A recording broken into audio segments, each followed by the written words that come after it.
à votre écoute. Passion, partage, bonheur. Vous avez la parole pour le meilleur et pour le dire. Merci la vie. Merci la vie, bien sûr, merci la vie. Merci la vie, oui. Merci la vie. Merci la vie. Merci la vie. Chères auditrices, chers auditeurs, bonjour. Je suis toujours avec Adriana, vous vous rappelez? Il y a quelque temps, on a commencé déjà un premier entretien. On en était resté la dernière interview au moment où tu me parlais de tes origines, Adriana. Au Venezuela, les racines de ces gens-là, ce sont des Indiens qu'on appelle comment? Oui, Timotocuica, il y a différentes tribus autour du territoire vénézuélien. Mais le Venezuela, c'est un territoire de métissage. Nos ancêtres viennent de l'Europe, viennent de l'Amérique, viennent de l'Amérique du Sud, parce que le Venezuela, c'est l'Amérique centrale, limitrophe avec la mer Caraïbe, le Brésil, la Colombie, Guyane française. Quand tu es arrivé, c'est quoi la première différence que tu as vue? Tu t'es dit, wow, là, il y a du boulot, là. Quand je suis arrivée ici en Suisse, c'était le Covid et c'était une époque bien particulière parce que ça semble lointaine, mais ça fait 5 ans que j'habite à Neuchâtel. Je développe mes projets à Genève, c'est pour ça que je viens souvent, 2 jours par semaine ici. Mais donc je suis arrivée à un moment où les gens étaient confinés.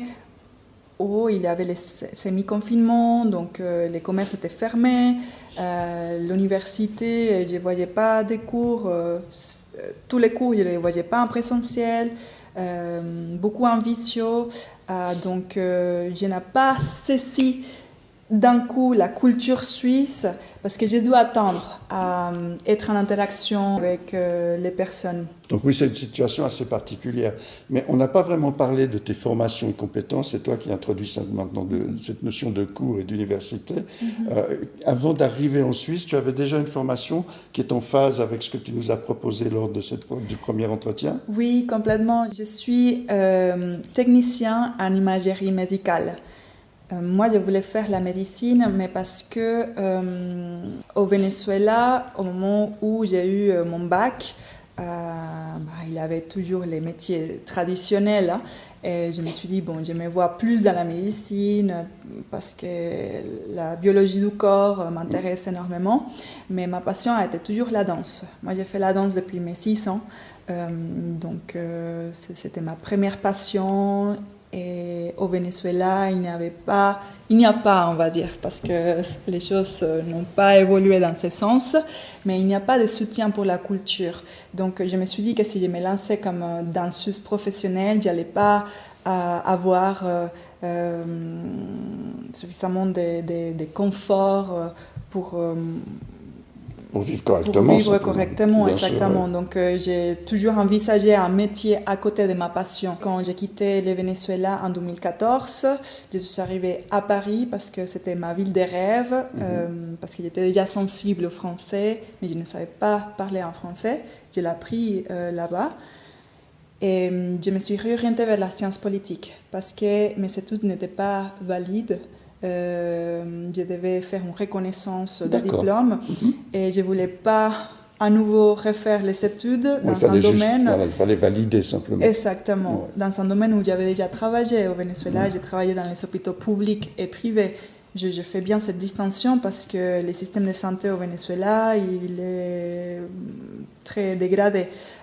Donc les hôpitaux, quand on rentre là-bas, parfois on se retrouve dans un territoire de guerre. Bon, alors déjà là peut-être, il y a une connotation positive dans le changement. Quand tu me dis c'est totalement différent, voire l'inverse entre le Venezuela et la Suisse, tu as donc rencontré en Suisse des aspects positifs. Oui et non. D'accord. Okay. Parce qu'effectivement, on peut trouver un système de santé qui est beaucoup plus stable, beaucoup plus développé, beaucoup plus fourni au niveau des ressources.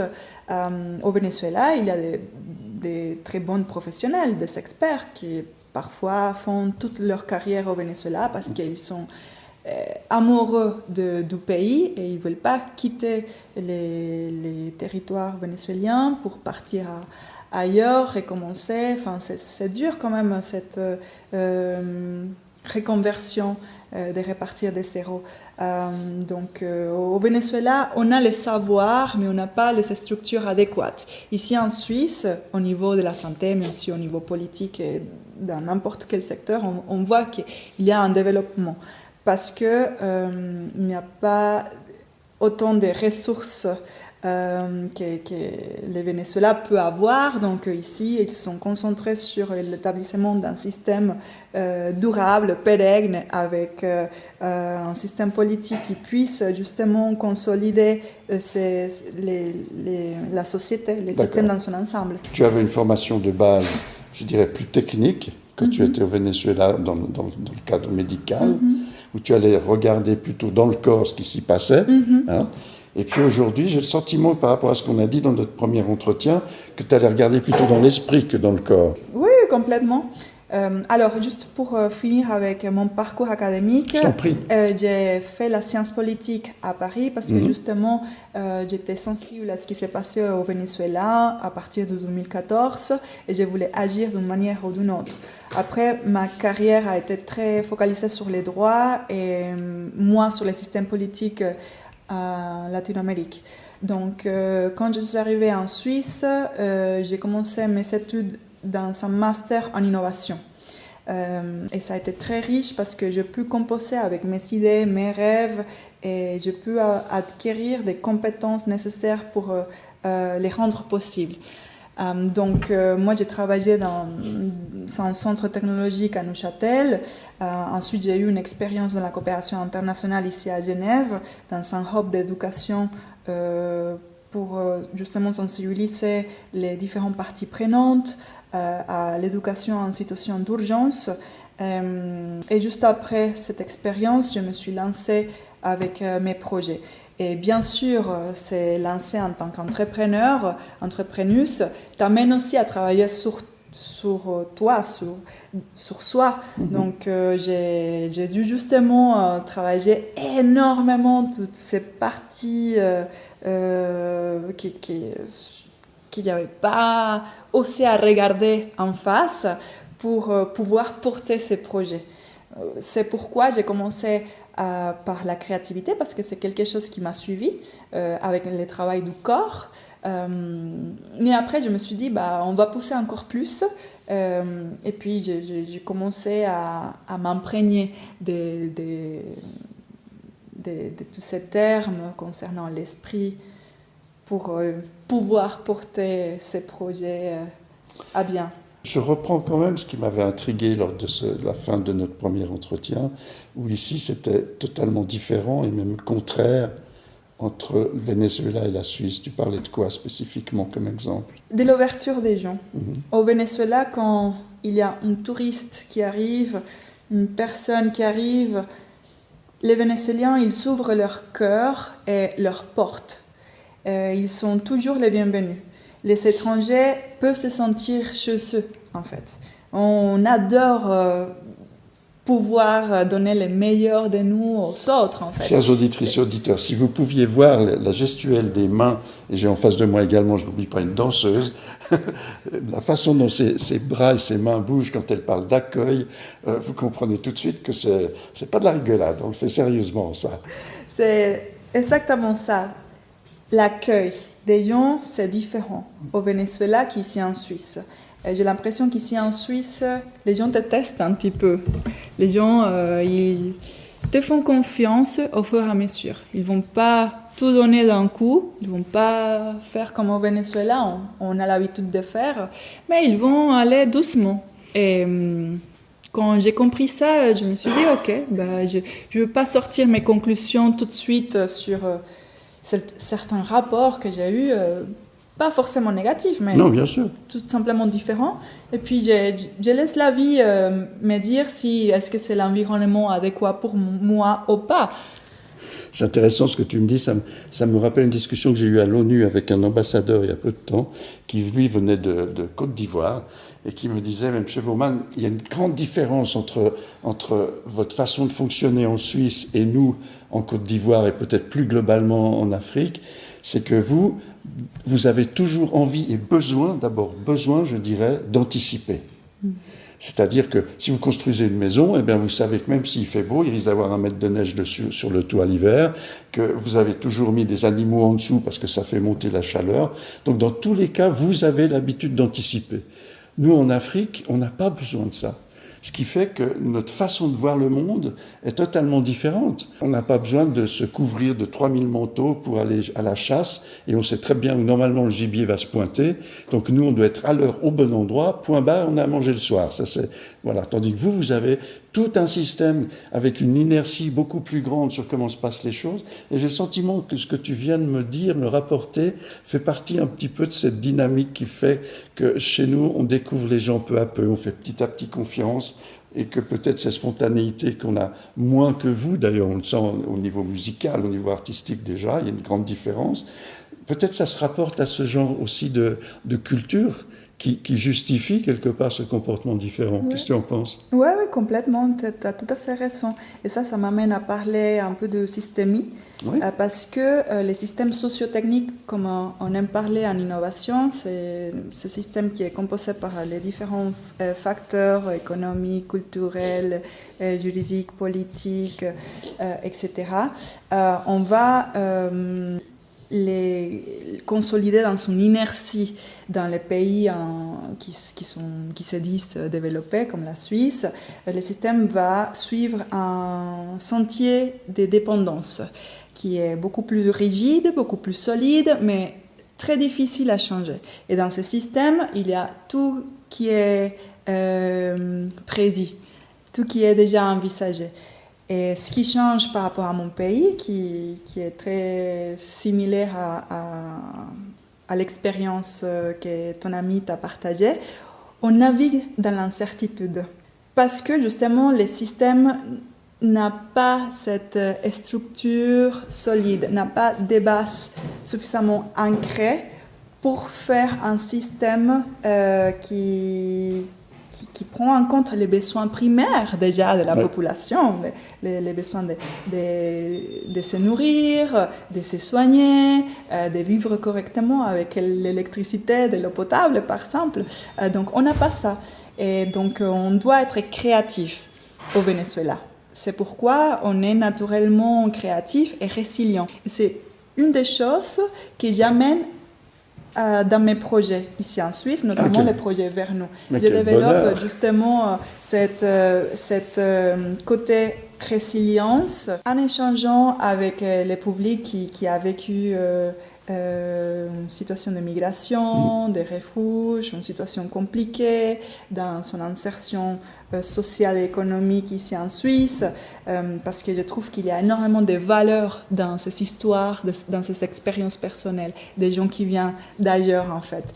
Et c'est complètement opposé à ce qu'on nous fait croire quand on arrive ici en Suisse. On n'a pas les diplômes, on n'a pas les compétences, on n'a pas ci, on n'a pas ça, mais en fait on vient avec un autre bagage autant si riche que les compétences qui existent déjà des personnes qui naissent ici. C'est vrai qu'ici on regarde d'abord et toujours, je dirais hélas, en priorité les compétences professionnelles avant les compétences naturelles. T'es qui, toi? C'est quoi ton chemin de vie? C'est quoi ton rêve? C'est quelque chose qui est très souvent trop en arrière-plan, à mon sens. Au Venezuela, c'est aussi un peu ça. Oui. Je pense que le système capitaliste s'est construit dans cette logique, dans la logique de paraître, de faire, d'accumuler du capital, de devenir quelqu'un par les faire, non? Mais pas par l'être. Voilà. Et c'est très bien de passer par les faire parce qu'on peut soi-même se construire, tirer des expériences du terrain, mais ça c'est une autre méthodologie, hein. Ça c'est plus la méthodologie recherche-action. Mais tu me fais rappeler quelque chose avant que j'oublie. Je vais en parler aux auditrices, auditeurs. Il y a un monsieur allemand qui a écrit un livre qui s'appelle Haben oder Sein, c'est de Erich Fromm, qui explique très bien dans une culture qui est plus proche de la nôtre ce dont on parle maintenant. Haben oder Sein de Erich Fromm.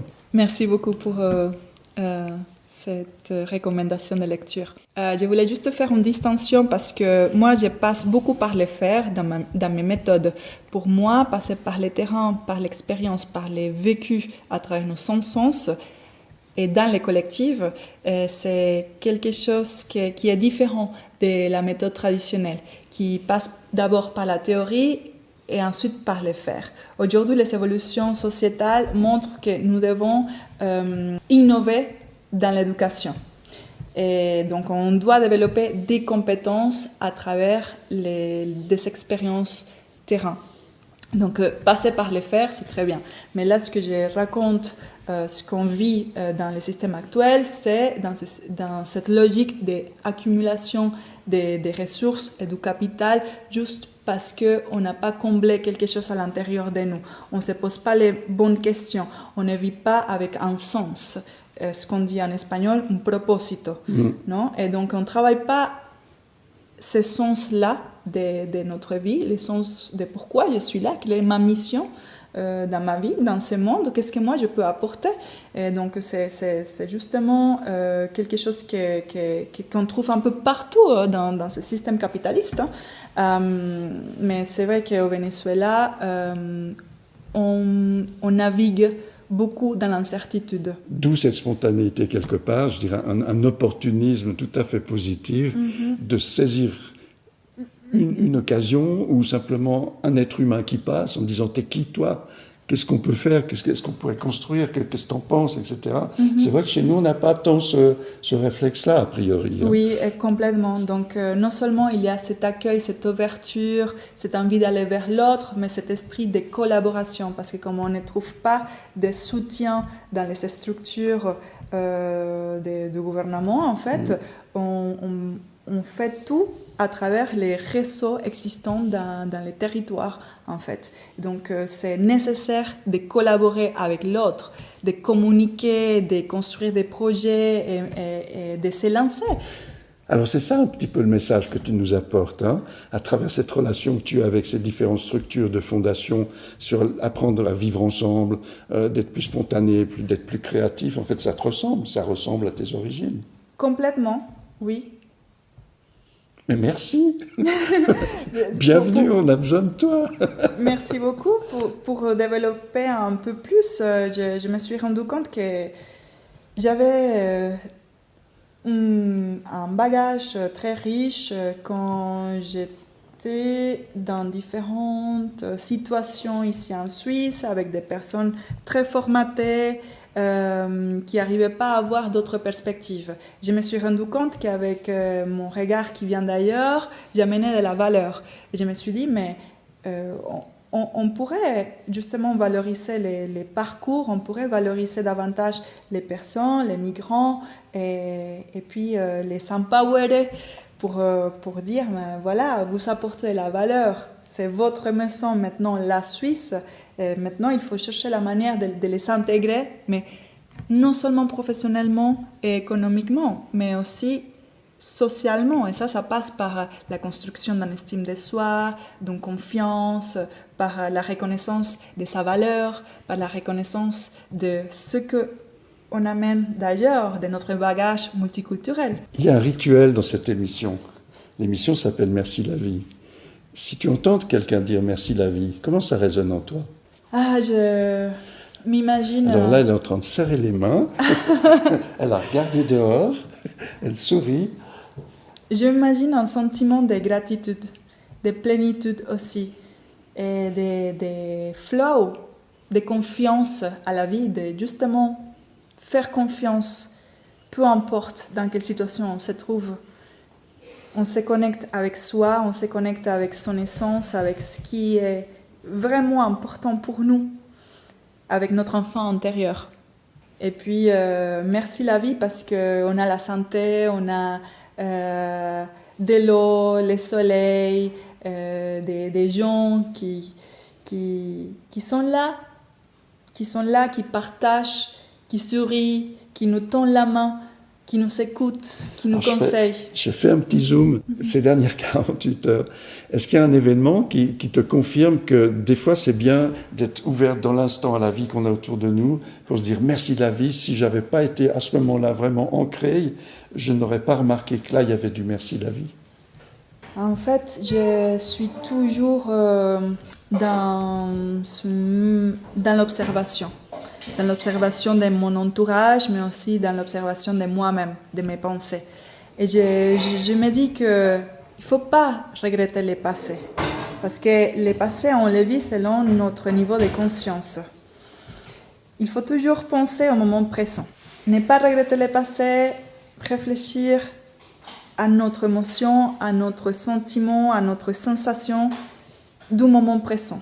Et vivre la vie simplement, sans trop overthinking, sans trop réfléchir au passé, à ce qu'on aurait pu être, à ce qu'on aurait pu faire, parce que oui, ça m'est arrivé dans le passé d'avoir toujours des pensées qui revenaient à chaque fois, d'être très perfectionniste, et c'était quelque chose qui me rendait très anxieuse, mais j'ai appris la raison pour laquelle je me suis comportée de cette manière-là, et c'est un cheminement personnel que j'ai fait. Et à chaque fois que je vis quelque chose qui me bouleverse à l'intérieur, j'essaie toujours d'avoir cette méta-conscience, d'observer mes pensées, d'observer mes émotions et de me guider vers les chemins les plus lumineux pour moi. Quel est l'événement le plus lumineux que tu as vécu ces 48 dernières heures, où tu peux te dire « Waouh, merci la vie ».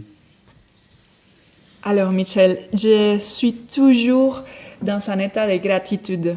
Je peux te donner un exemple simple. J'en cherche pas d'autres. Qui fait partie de ma routine. Quand j'ai fini mes sessions de danse, à chaque fois que je sors du studio, je regarde le ciel, je regarde autour de moi et je me sens tellement bien dans mon corps, dans mon esprit, que je dis mais merci la vie, parce que je me sens prête à tout, à accueillir la vie telle qu'elle est.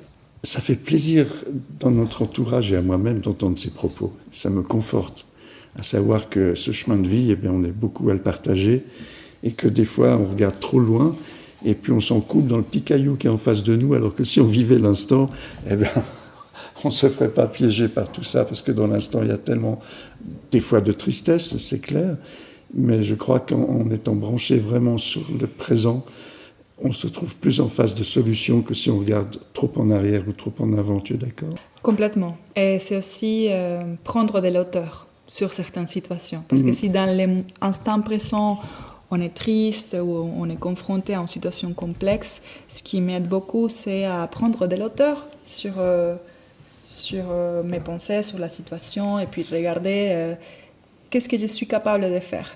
Pas m'obséder par le futur, mais plutôt de me dire, de me connecter à moi, avec mon enfant intérieur, avec mon essence, et de me faire confiance. En guise de conclusion pour nos auditrices et auditeurs, qui ne sont pas tous et toutes dans un bonheur extraordinaire, quelle piste on pourrait leur donner en disant justement là j'ai le blues, ça ne va pas ? Oui, il y a quelque chose que j'ai compris. Il faut accueillir ces émotions, positives ou négatives. Il faut les vivre. Il faut oser les regarder en face. Il faut oser la vivre dans le corps. Et puis se dire où est-ce que ça blesse, où est-ce que ça me dérange en fait.